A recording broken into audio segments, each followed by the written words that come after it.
بسم اللہ الرحمن الرحیم۔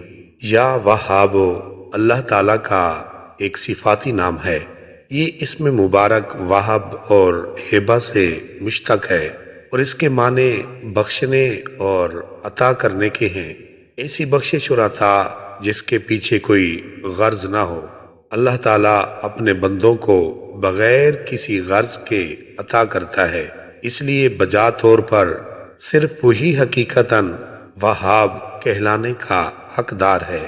حضرت سلیمان علیہ السلام نے ایک مرتبہ مناجات کی اور پروردگار عالم سے پوچھا کہ اے پروردگار، تجھ سے کس وسیلے سے مانگوں تاکہ میری ہر دعا قبول ہو؟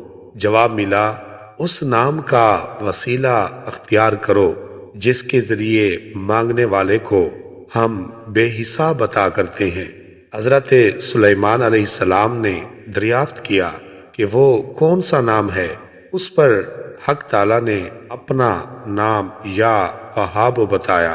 جناب حضرت سلیمان علیہ السلام پر یہ نام واضح ہوا تو آپ نے اس کا ورد اختیار فرمایا اور اس کی برکت سے آپ کو جن و انس کی بادشاہت عطا کی گئی۔ اگر چاشت کے نفلوں کے آخری سجدہ میں اس اسم مبارک کو 41 بار پڑھیں تو غنا، قبولیت اور ہیبت و بزرگی پیدا ہوگی۔